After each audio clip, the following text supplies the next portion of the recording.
Hello students, welcome to my YouTube channel. तो आज हम बात करेंगे वर्ब के बारे में। पहले इसकी इंग्लिश डेफिनेशन देख लेते हैं। Verb is a word used to describe an action, state और occurrence and forming the main part of the predicate of a sentence. So definition में क्या दिया गया है?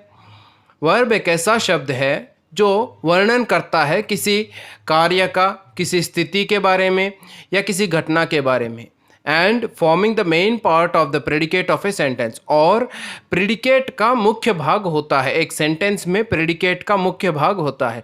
तो सर ये प्रेडिकेट क्या होता है?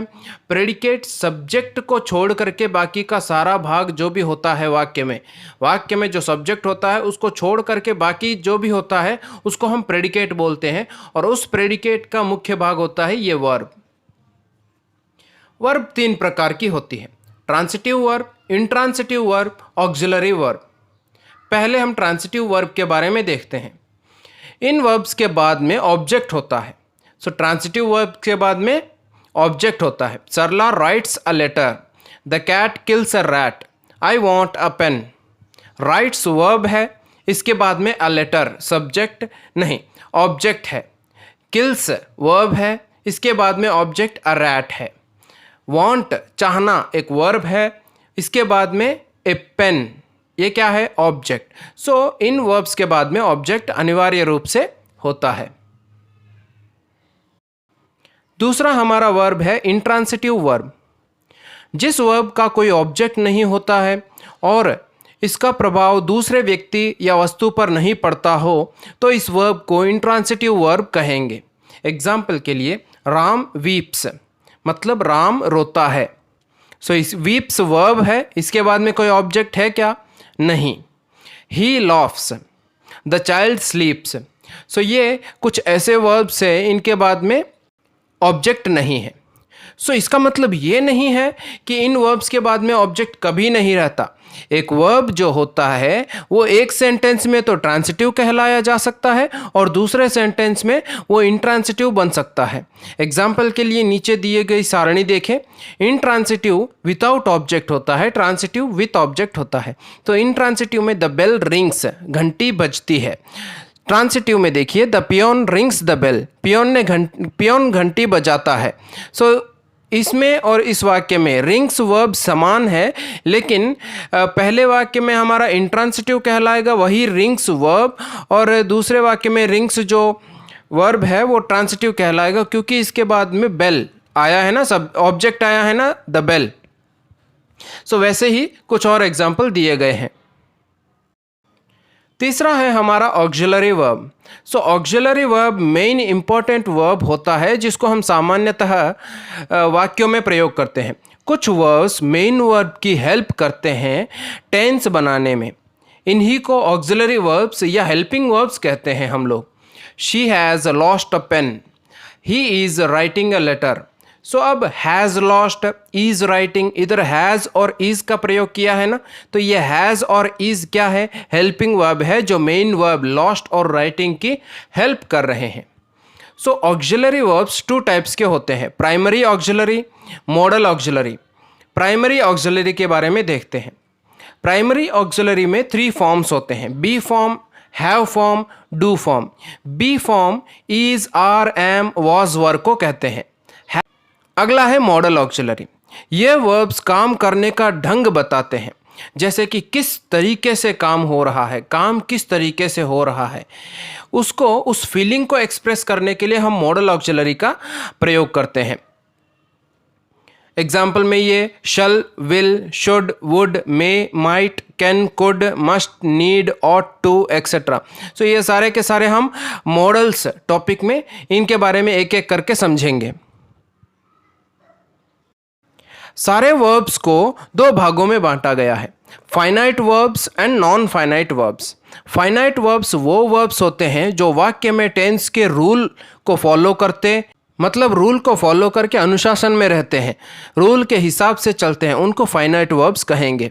नॉन फाइनाइट वर्ब्स का मतलब क्या होगा? जो रूल के हिसाब से नहीं चलेंगे वो नॉन फाइनाइट वर्ब्स कहलाएंगे। अब नीचे 2 एग्जाम्पल दिए गए हैं। Ram is playing football, Ram likes playing football. इधर इन दोनों वाक्यों में प्लेइंग को ध्यान से देखो। राम इज प्लेइंग फुटबॉल, मतलब राम फुटबॉल खेल रहा है। इसमें जो प्लेइंग शब्द है यह शब्द फाइनाइट वर्ब है। क्यों? क्योंकि इज प्लेइंग आया है, टेंस को फॉलो कर रहा है। Ram likes playing football, likes main verb है, प्लेइंग फुटबॉल, इधर जो प्लेइंग है ये कोई वर्ब नहीं है, ये कोई रूल को फॉलो नहीं कर रहा है। प्ले के साथ आईएनजी फॉर्म आया है लेकिन इसके साथ कोई हेल्पिंग वर्ब नहीं आया। इसका मतलब क्या है कि ये नॉन फाइनाइट वर्ब कहलाया गया है। नॉन फाइनाइट वर्ब्स 3 प्रकार के होते हैं, इन्फिनिटिव्स, पार्टिसिपल, जेरंड। सो एक एक करके इनको समझते हैं क्या क्या होते हैं ये। इन्फिनिटिव्स एक वर्बल नाउन है जो वर्ब और नाउन दोनों का काम करता है। सो वर्बल नाउन मतलब वर्ब की तरह और नाउन की तरह भी काम करता है। इसके साथ टू जुड़ा हुआ रहता है हमेशा। To read is a good habit, पढ़ना एक अच्छी आदत है। टू रीड, रीड मतलब पढ़ना, इधर ये पढ़ना क्रिया नहीं है, इज क्रिया है। सो इज क्या है? स्थिति को बता रहा है। टू रीड ये क्या है? वर्बल नाउन कहलाएगा। He loves to read novels, novel पढ़ना उसको पसंद है। His greatest pleasure is to sing, to sing आया है ना।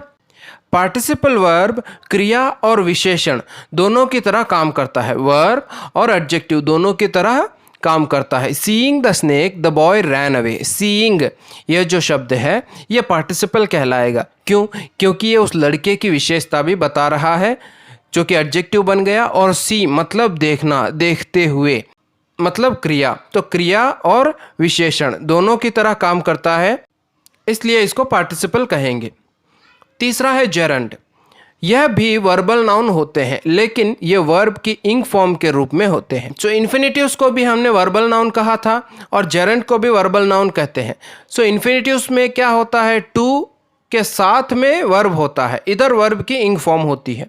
Swimming is a good exercise, swimming, swimming एक अच्छी एक्सरसाइज है, इधर स्विमिंग के बारे में कहा है। स्विमिंग की वर्ब की इंग फॉर्म का यूज़ किया है नाउन के रूप में। आई डोंट लाइक स्मोकिंग, मुझे स्मोकिंग पसंद नहीं है।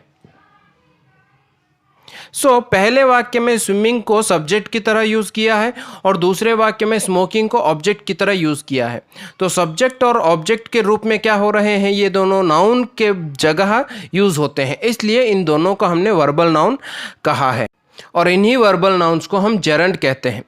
I like playing cards, giving is better than receiving, ये कुछ एग्जाम्पल्स हैं। सो इन्फिनिटिव का भी प्रयोग कर सकते हैं और जेरंड का भी प्रयोग कर सकते हैं। क्यों? क्योंकि इन दोनों का मतलब तो एक ही निकल करके आता है लेकिन यूज़ करने में अलग अलग हो जाते हैं। सो एग्जाम्पल के लिए कुछ वाक्य देखते हैं। टीच मी टू स्विम, मुझे तैरना सिखाओ।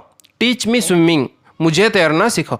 दोनों का मतलब एक ही है, मतलब एक ही निकल करके आता है लेकिन प्रयोग करने का तरीका जो है वो अलग अलग हो जाता है। तो टू स्विम यूज़ किया है तो टू स्विम जो होगा वो इन्फिनिटिव वर्ब कहलाएगा और अगर स्विमिंग यूज़ करेंगे तो वो जेरंड कहलाएगा। To see is to believe, seeing is believing, देखना ही विश्वास करना है। इस वीडियो को लाइक करें, शेयर करें और मेरे चैनल को सब्सक्राइब करें।